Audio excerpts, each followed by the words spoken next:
प्यारे बच्चों सत श्री अकाल। 12वीं जमात ਦੇ ਪੰਜਾਬੀ ਲਾਜ਼ਮੀ ਦੀ ਆਨਲਾਈਨ ਕਲਾਸ ਦੇ ਵਿੱਚ ਤੁਹਾਡਾ ਸਵਾਗਤ ਹੈ। ਤੇ ਅੱਜ ਆਪਾਂ ਤੁਹਾਡੀ ਕਵਿਤਾ ਭਾਗ ਦੀ ਦੂਜੀ ਕਵਿਤਾ ਪੁਰਾਣੇ ਪੰਜਾਬ ਨੂੰ ਆਵਾਜ਼ਾਂ ਜੋ ਕਿ ਪ੍ਰੋਫੈਸਰ ਪੂਰਨ ਸਿੰਘ ਦੁਆਰਾ ਲਿਖੀ ਗਈ ਹੈ ਉਹਦੇ ਬਾਰੇ ਵਿਚਾਰ ਚਰਚਾ ਕਰਾਂਗੇ, ਉਹਦੀ ਵਿਆਖਿਆ ਕਰਾਂਗੇ। ਥੋੜਾ ਜਿਹਾ ਤੁਹਾਨੂੰ ਪ੍ਰੋਫੈਸਰ ਪੂਰਨ ਸਿੰਘ ਬਾਰੇ ਜਾਣਕਾਰੀ ਦੇ ਦਈਏ ਕਿ ਪ੍ਰੋਫੈਸਰ ਪੂਰਨ ਸਿੰਘ ਦਾ ਜਨਮ 1881 ਈਸਵੀ ਦੇ ਵਿੱਚ ਪਿੰਡ ਸਲਹੱਡ ਜ਼ਿਲ੍ਹਾ ਐਬਟਾਬਾਦ ਪਾਕਿਸਤਾਨ ਵਿਖੇ ਹੋਇਆ ਸੀ ਤੇ ਉਹਨਾਂ ਦਾ ਪਿਤਾ ਦਾ ਨਾਂ ਸੀ ਸਰਦਾਰ ਕਰਤਾਰ ਸਿੰਘ। ਹੋਰ ਜੋ ਪ੍ਰੋਫੈਸਰ ਪੂਰਨ ਸਿੰਘ ਬਾਰੇ ਯਾਦ ਰੱਖਣ ਜੋ ਗੱਲ ਹੈ, ਮਹੱਤਵਪੂਰਨ ਗੱਲ ਹੈ, ਉਹ ਇਹ ਹੈ ਕਿ ਪ੍ਰੋਫੈਸਰ ਪੂਰਨ ਸਿੰਘ ਪੰਜਾਬੀ ਸਾਹਿਤ ਦੇ ਵਿੱਚ ਪਹਿਲੇ ਕਵੀ ਹੋਏ ਨੇ ਜਿਨ੍ਹਾਂ ਨੇ ਛੰਦ ਮੁਕਤ ਕਵਿਤਾ ਲਿਖਣ ਦੀ ਸ਼ੁਰੂਆਤ ਕੀਤੀ ਸੀ। ਭਾਵ ਉਹਨਾਂ ਨੇ ਛੰਦ ਰਹਿਤ ਕਵਿਤਾ ਲਿਖੀ, ਤੋਲ ਤੁਕਾਂਤ ਤੋਂ ਰਹਿਤ ਕਵਿਤਾ ਲਿਖੀ ਤੇ ਉਹਨਾਂ ਦੀਆਂ ਕਵਿਤਾਵਾਂ ਦੇ ਜ਼ਿਆਦਾਤਰ ਵਿਸ਼ੇ ਨੇ ਜਿਹੜੇ ਉਹ ਪੰਜਾਬੀ ਸੱਭਿਆਚਾਰ ਦੇ ਪਿਆਰ ਨਾਲ ਜਾਂ ਫਿਰ ਪੰਜਾਬ ਦੀ ਧਰਤੀ ਦੇ ਪਿਆਰ ਦੇ ਨਾਲ ਸੰਬੰਧ ਰੱਖਦੇ ਨੇ। ਜਿਹੜੀ ਆਪਣੇ ਪਾਠਕ੍ਰਮ ਦੇ ਵਿੱਚ ਕਵਿਤਾ ਹੈ, ਦੂਸਰੀ ਕਵਿਤਾ ਪੁਰਾਣੇ ਪੰਜਾਬ ਨੂੰ ਆਵਾਜ਼ਾਂ, ਇਸ ਕਵਿਤਾ ਦੇ ਵਿੱਚ ਵੀ ਕਵੀ ਨੇ ਆਪਣੇ ਪੰਜਾਬ ਦੇ ਸੱਭਿਆਚਾਰ ਦੇ ਪ੍ਰਤੀ ਆਪਣਾ ਪਿਆਰ ਹੈ ਜਿਹੜਾ ਉਹ ਵਿਅਕਤ ਕੀਤਾ ਹੈ ਤੇ ਨਾਲ ਹੀ ਦੁੱਖ ਵੀ ਮਹਿਸੂਸ ਕੀਤਾ ਹੈ ਕਿ ਉਹ ਜਿਹੜਾ ਪੁਰਾਣਾ ਪੰਜਾਬ ਸੀ, ਉਹ ਸੱਭਿਆਚਾਰ ਸੀ, ਉਹ ਕਿੱਧਰ ਅਲੋਪ ਹੋ ਗਿਆ, ਕਿੱਧਰ ਗੁਆਚ ਗਿਆ, ਕਿੱਧਰ ਚਲਾ ਗਿਆ। ਤਾਂ ਇਹ ਜਿਹੜੀ ਸਾਰੀ ਕਵਿਤਾ ਹੈ ਇਸ ਦੇ ਵਿੱਚ ਕਵੀ ਹੈ ਜਿਹੜਾ ਉਹ ਆਪਣੇ ਪੰਜਾਬ ਪ੍ਰਤੀ ਪਿਆਰ ਨੂੰ ਵਿਅਕਤ ਕਰਦਾ ਹੈ ਤੇ ਨਾਲ ਹੀ ਆਪਣਾ ਮਨ ਉਦਾਸ ਮਹਿਸੂਸ ਕਰਦਾ ਹੈ ਕਿਉਂਕਿ ਜੋ ਸੱਭਿਆਚਾਰ ਅਮੀਰ ਸੀ ਪੰਜਾਬ ਦਾ ਉਹ ਅੱਜ ਦੇ ਪੰਜਾਬ ਦੇ ਵਿੱਚੋਂ ਗੁਆਚ ਗਿਆ ਹੈ। ਤਾਂ ਸ਼ੁਰੂ ਕਰਦੇ ਹਾਂ ਪੁਰਾਣੇ ਪੰਜਾਬ ਨੂੰ ਆਵਾਜ਼ਾਂ ਕਵਿਤਾ ਦੀ ਵਿਆਖਿਆ। ਸ਼ੁਰੂ ਕਰਦੇ ਹਾਂ ਪਹਿਲੇ ਕਾਵਿ ਟੋਟੇ ਤੋਂ। ਉਹ ਪੁਰਾਣਾ ਅਦਬ ਤੇ ਹਿਰਸ ਨਾ, ਉਹ ਪ੍ਰੀਤ ਦੀਆਂ ਪੀਢੀਆਂ ਗੰਢਾਂ, ਉਹ ਕੁੜੀਆਂ ਦੇ ਚਾਅ ਤ੍ਰਿੰਜਾਂ ਦੇ ਗਾਵਣ ਕਿੱਥੇ, ਉਹ ਸ਼ਰੀਕਾਂ ਦੀ ਆਬ ਵਾਲੀ ਗੱਲ ਸਾਰੀ ਗਈ ਆਈ, ਉਹ ਖਾਤਰਾਂ ਤੇ ਸੇਵਾਵਾਂ ਕੁਰਬਾਨੀਆਂ ਤੇ ਜਰਨੇ ਜਿਗਰੇ ਤੇ ਹੌਸਲੇ, ਉਹ ਰੋਟੀਆਂ ਤੇ ਮਹਿਫਲਾਂ, ਉਹ ਡੂੰਘੀ ਡੂੰਘੀ ਸ਼ਰਮਾਂ ਸ਼ਰਾਫਤਾਂ ਉਹ ਕਿੱਥੇ। ਪਹਿਲੇ ਕਾਵਿ ਟੋਟੇ ਦੇ ਵਿੱਚ ਕਵੀ ਕੀ ਕਹਿ ਰਿਹਾ ਹੈ ਕਿ ਵਰਤਮਾਨ ਪੰਜਾਬ ਦੇ ਵਿੱਚ ਭਾਵ ਅਜੋਕੇ ਪੰਜਾਬ ਦੇ ਵਿੱਚ ਪੁਰਾਣੇ ਪੰਜਾਬੀਆਂ ਵਰਗਾ ਅਦਬ ਤੋਂ ਭਾਵ ਹੈ ਸਤਿਕਾਰ ਤੇ ਹਿਰਸ ਤੋਂ ਭਾਵ ਹੈ ਮੋਹ ਪਿਆਰ, ਕਿ ਪੁਰਾਣੇ ਪੰਜਾਬੀਆਂ ਦੇ ਜੀਵਨ ਵਰਗਾ ਅਦਬ ਸਤਿਕਾਰ ਤੇ ਇੱਕ ਦੂਜੇ ਦੇ ਨਾਲ ਮੋਹ ਪਿਆਰ ਨਹੀਂ ਰਿਹਾ ਤੇ ਨਾ ਹੀ ਉਹਨਾਂ ਦਾ ਆਪਸ ਦੇ ਵਿੱਚ ਜੋ ਪ੍ਰੀਤ ਪਿਆਰ ਦੀਆਂ ਗੰਢਾਂ ਸੀ ਉਹ ਵੀ ਪੱਕੀਆਂ ਨਹੀਂ ਰਹੀਆਂ। ਅੱਜ ਕੱਲ੍ਹ ਦੇ ਪੰਜਾਬੀ ਜੀਵਨ ਦੇ ਵਿੱਚ ਪੁਰਾਣੀਆਂ ਕੁੜੀਆਂ ਵਰਗੇ ਚਾਅ ਤੇ ਨਾ ਹੀ ਉਹ ਤ੍ਰਿੰਝਣਾਂ ਦੇ ਵਿੱਚ ਇਕੱਠਿਆਂ ਬੈਠ ਕੇ ਗੀਤ ਗਾ ਰਹੀਆਂ ਨੇ। ਇਹ ਸਭ ਕੁਝ ਪੰਜਾਬ ਦੇ ਵਿੱਚੋਂ ਅਲੋਪ ਹੋ ਚੁੱਕਾ ਹੈ ਤੇ ਨਾ ਹੀ ਪੁਰਾਣੇ ਪੰਜਾਬੀਆਂ ਦੇ ਵਾਂਗ ਜਿਵੇਂ ਉਹ ਆਪਣੇ ਸ਼ਰੀਕਾਂ ਦੀ ਇੱਜ਼ਤ ਕਰਦੇ ਸੀ, ਸਤਿਕਾਰ ਕਰਦੇ ਸੀ, ਉਹ ਵਹੀ ਗੱਲ ਬਿਲਕੁਲ ਖਤਮ ਹੋ ਚੁੱਕੀ ਹੈ। ਤੇ ਜਿਵੇਂ ਪੁਰਾਣੇ ਪੰਜਾਬੀ ਆਪਣੇ ਪ੍ਰਾਹੁਣਿਆਂ ਦੀ ਖਾਤਰਦਾਰੀ ਕਰਦੇ ਸੀ, ਸੇਵਾਵਾਂ ਕਰਦੇ ਸੀ ਤੇ ਕੁਰਬਾਨੀਆਂ ਦੇ ਲਈ ਤਿਆਰ ਰਹਿੰਦੇ ਸੀ, ਜਰਨੇ ਤੋਂ ਭਾਵ ਹੈ ਸਹਿਣਸ਼ੀਲਤਾ ਸੀ ਉਹਨਾਂ ਦੇ ਅੰਦਰ, ਉਹਨਾਂ ਦਾ ਜਿਗਰਾ ਸੀ, ਹੌਸਲੇ ਸੀ, ਉਹ ਸਭ ਕੁਝ ਵੀ ਕਿਧਰੇ ਅਲੋਪ ਹੋ ਚੁੱਕਾ ਹੈ। ਪੁਰਾਣੇ ਪੰਜਾਬੀ ਜਿਵੇਂ ਬਹੁਤ ਜ਼ਿਆਦਾ ਰੋਟੀਆਂ ਭਾਵ ਖੁਰਾਕ ਉਹਨਾਂ ਦੀ ਬਹੁਤ ਜ਼ਿਆਦਾ ਸੀ, ਇਸ ਤੋਂ ਇਲਾਵਾ ਉਹ ਮਹਿਫਲਾਂ ਲਾਉਣ ਵਾਲੇ ਸੀ, ਉਹਨਾਂ ਦੇ ਅੰਦਰ ਡੂੰਘੀਆਂ ਸ਼ਰਮਾਂ ਸੀ ਤੇ ਨਾਲ ਹੀ ਸ਼ਰਾਫਤ ਨਾਲ ਭਰੇ ਹੋਏ ਸੀ। ਉਹ ਸਾਰਾ ਕੁਝ ਕਿਧਰੇ ਅਲੋਪ ਹੋ ਚੁੱਕਾ ਹੈ। ਇਸ ਟੋਟੇ ਦੇ ਰਾਹੀਂ ਕਵੀ ਹੈ ਜਿਹੜਾ ਉਹ ਪ੍ਰਸ਼ਨ ਕਰ ਰਿਹਾ ਹੈ। ਚੱਲਦੇ ਹਾਂ ਦੂਸਰੇ ਕਾਵਿ ਟੋਟੇ ਵੱਲ। ਇੱਕ ਪੜ੍ਹੇ ਨੌਜਵਾਨ ਨੂੰ ਮੈਂ ਪੁੱਛਿਆ, ਉਹ ਸਾਡੇ ਅਨਪੜ੍ਹਾਂ ਦਾ ਪੁਰਾਣਾ ਗਠੀਲਾ ਅਣਟੁੱਟ ਜਿਹਾ ਭਾਈਚਾਰਾ ਕਿੱਥੇ, ਹਿੱਤ ਕਿੱਥੇ, ਪਿਆਰ ਕਿੱਥੇ, ਉਹ ਸਾਡਾ ਹੱਸ ਬੋਲਣਾ ਗੁਆਚ ਗਿਆ ਕਿੱਥੇ, ਦਿਲ ਜ਼ੋਰ ਮਿੱਠਤ ਕਿੱਥੇ, ਉਹ ਬਾਹਾਂ ਦਾ ਮਾਣ ਜ਼ੋਰ ਸਾਰਾ। ਇਸ ਕਾਵਿ ਟੋਟੇ ਦੇ ਵਿੱਚ ਕਵੀ ਪ੍ਰੋਫੈਸਰ ਪੂਰਨ ਸਿੰਘ ਕੀ ਕਹਿ ਰਿਹਾ ਹੈ ਕਿ ਉਹ ਇੱਕ ਪੜ੍ਹੇ ਲਿਖੇ ਨੌਜਵਾਨ ਨੂੰ ਸਵਾਲ ਕਰਦੇ ਨੇ, ਪੁੱਛਦੇ ਨੇ ਕਿ ਸਾਡਾ ਪੁਰਾਣਾ ਜੋ ਅਨਪੜ੍ਹਾਂ ਦਾ ਪੁਰਾਣਾ ਪੰਜਾਬ ਸੀ ਉਹ ਗਠੀਲਾ ਸੀ, ਗਠੀਲੇ ਤੋਂ ਭਾਵ ਗਠਿਆ ਹੋਇਆ ਮਜ਼ਬੂਤ ਅਣਟੁੱਟ ਜਿਸ ਨੂੰ ਤੋੜਿਆ ਨਾ ਜਾ ਸਕੇ, ਉਹ ਭਾਈਚਾਰਾ ਅੱਜ ਦੇ ਪੰਜਾਬ ਦੇ ਵਿੱਚੋਂ ਕਿੱਧਰ ਗੁਆਚ ਗਿਆ ਹੈ। ਉਹ ਹਿੱਤ ਕਿੱਥੇ ਨੇ, ਪਿਆਰ ਮੁਹੱਬਤ ਕਿੱਥੇ ਹੈ ਤੇ ਉਹ ਸਾਡਾ ਹੱਸ ਹੱਸ ਕੇ ਇੱਕ ਦੂਜੇ ਨੂੰ ਬੋਲਣਾ ਬੁਲਾਉਣਾ ਉਹ ਕਿੱਧਰ ਅਲੋਪ ਹੋ ਗਿਆ ਹੈ, ਕਿੱਧਰ ਗੁਆਚ ਗਿਆ ਹੈ। ਪੁਰਾਣੇ ਪੰਜਾਬੀਆਂ ਦੇ ਵਰਗਾ ਦਿਲ ਜ਼ੋਰ ਅਜਮਾਇਸ਼ ਕਿੱਥੇ ਹੈ ਤੇ ਉਹਨਾਂ ਦੀ ਬੋਲੀ ਦੇ ਵਿੱਚੋਂ ਮਿੱਠਤ ਕਿੱਥੇ ਗੁਆਚ ਗਈ ਹੈ। ਉਹਨਾਂ ਦਾ ਬਾਹਾਂ ਦਾ ਮਾਣ ਤੇ ਜੋ ਉਹਨਾਂ ਦੇ ਵਿੱਚ ਜ਼ੋਰ ਸੀ, ਭਾਵ ਮੰਨਿਆ ਜਾਂਦਾ ਹੈ ਕਿ ਆਪਣੇ ਪੰਜਾਬੀ ਨੇ ਜਿਹੜੇ ਉਹ ਬਹਾਦਰ ਵੀ ਹੁੰਦੇ ਨੇ, ਸਾਹਸੀ ਵੀ ਹੁੰਦੇ ਨੇ ਤੇ ਜ਼ੋਰ ਵਾਲੇ ਵੀ ਹੁੰਦੇ ਨੇ। ਪਰੰਤੂ ਇਸ ਕਵਿਤਾ ਦੇ ਵਿੱਚ ਕਵੀ ਕੀ ਕਹਿ ਰਿਹਾ ਹੈ ਕਿ ਉਹ ਸਾਰਾ ਕੁਝ ਅੱਜ ਦੇ ਪੰਜਾਬੀਆਂ ਦੇ ਵਿੱਚੋਂ ਕਿਧਰੋਂ ਅਲੋਪ ਹੋ ਗਿਆ ਹੈ, ਭਾਵ ਹੁਣ ਦੇ ਪੰਜਾਬ ਦੇ ਵਿੱਚ ਪੁਰਾਣੇ ਪੰਜਾਬੀਆਂ ਵਰਗੇ ਲੋਕ ਸਾਨੂੰ ਵੇਖਣ ਨੂੰ ਨਹੀਂ ਮਿਲਦੇ। ਅਗਲੇ ਕਾਵਿ ਟੋਟੇ ਦੇ ਵਿੱਚ ਕੀ ਕਹਿ ਰਿਹਾ ਕਵੀ, ਸੱਸਾਂ ਦੇ ਉਹ ਸਮੁੰਦਰਾਂ ਵਰਗੇ ਦਿਲ ਕਿੱਥੇ, ਨੂੰਹਾਂ ਧੀਆਂ ਦੀ ਉਹ ਲਿਹਾਜ਼ ਦੀ ਸੱਭਿਅਤਾ, ਜਵਾਈਆਂ ਦੀ ਪੁਰਾਣੀ ਮੋਤੀਆਂ ਵਰਗੀ ਆਪ ਕਿੱਥੇ, ਸੱਜ ਵਿਆਹੀਆਂ ਦਾ ਉਹ ਆਦਰ, ਭਾ ਸ਼ਿੰਗਾਰ ਤੇ ਸੰਭਾਰ ਕਿੱਥੇ, ਲਾਡ ਤੇ ਮੁਰਾਦਾਂ ਸਾਲੂ ਕਿੱਥੇ, ਬਾਗ ਤੇ ਫੁਲਕਾਰੀਆਂ, ਉਹ ਮਹਿੰਦੀ ਦਾ ਰੰਗ ਸੁਹਾਗ ਦਾ, ਉਹ ਹੱਥ ਪੈਰ ਰੰਗੇ, ਉਹ ਤਿੱਲੇਦਾਰ ਜੁੱਤੀਆਂ। ਪੂਰੀ ਕਵਿਤਾ ਦੇ ਵਿੱਚ ਤੁਹਾਨੂੰ ਪੰਜਾਬ ਦੇ ਪੁਰਾਣੇ ਅਮੀਰ ਸੱਭਿਆਚਾਰ ਦੀ ਝਲਕ ਵੀ ਵਿਖੇਗੀ, ਪਰ ਨਾਲ ਦੀ ਨਾਲ ਕਵੀ ਹੈ ਜਿਹੜਾ ਉਹ ਸਵਾਲ ਪੁੱਛਦਾ ਵੀ ਨਜ਼ਰ ਆਵੇਗਾ ਕਿ ਇਹ ਜੋ ਪੰਜਾਬ ਦਾ ਪੁਰਾਣਾ ਸੱਭਿਆਚਾਰ ਸੀ, ਅਮੀਰ ਸੱਭਿਆਚਾਰ ਸੀ, ਉਹ ਕਿੱਧਰ ਗੁਆਚ ਗਿਆ ਹੈ।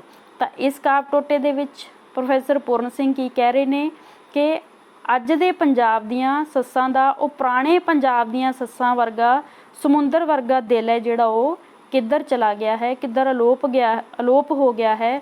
ਅੱਜ ਦੇ ਪੰਜਾਬ ਦੇ ਵਿੱਚ ਨੂੰਹਾਂ ਤੇ ਧੀਆਂ ਦੀ ਜੋ ਆਦਰ ਸਤਿਕਾਰ ਕਰਨ ਵਾਲੀ ਸੱਭਿਅਤਾ ਸੀ ਉਹ ਕਿੱਧਰ ਗੁਆਚ ਗਈ ਹੈ। ਜਵਾਈਆਂ ਦੀ ਪੁਰਾਣੀ ਮੋਤੀਆਂ ਵਰਗੀ ਜੋ ਇੱਜ਼ਤ ਸੀ, ਭਾਵ ਜਵਾਈਆਂ ਨੂੰ ਪੁਰਾਣੇ ਪੰਜਾਬ ਦੇ ਵਿੱਚ ਬਹੁਤ ਆਦਰ ਸਤਿਕਾਰ ਮਾਣ ਕੀਤਾ ਜਾਂਦਾ ਸੀ, ਉਹ ਹੁਣ ਦੇ ਪੰਜਾਬ ਦੇ ਵਿੱਚ ਕਿੱਧਰ ਗੁਆਚ ਗਿਆ ਹੈ। ਹੁਣ ਸੱਜ ਵਿਆਹੀਆਂ ਦੇ ਜੋ ਸਤਿਕਾਰ ਹੈ ਉਹ ਬਹੁਤ ਘੱਟ ਗਿਆ ਹੈ। ਉਹਨਾਂ ਦਾ ਹਾਰ ਸ਼ਿੰਗਾਰ, ਉਹਨਾਂ ਦਾ ਜੋ ਸੱਭਿਆਚਾਰ ਦੇ ਤਰੀਕੇ ਦੇ ਨਾਲ ਰਹਿਣ ਦਾ ਜੋ ਰਹਿਣ ਸਹਿਣ ਸੀ ਉਹ ਵੀ ਕਿੱਧਰ ਗੁਆਚ ਗਿਆ ਹੈ।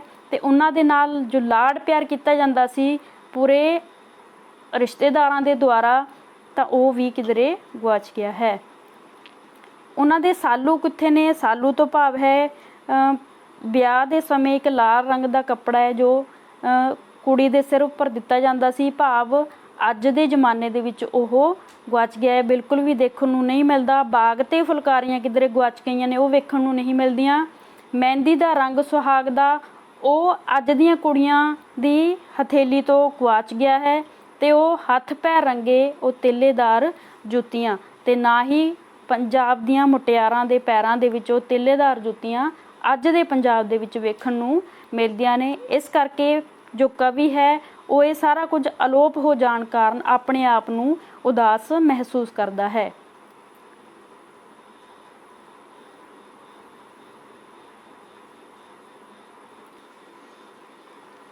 ਚੱਲਦੇ ਹਾਂ ਅਗਲੇ ਕਾਵਿ ਟੋਟੇ ਵੱਲ।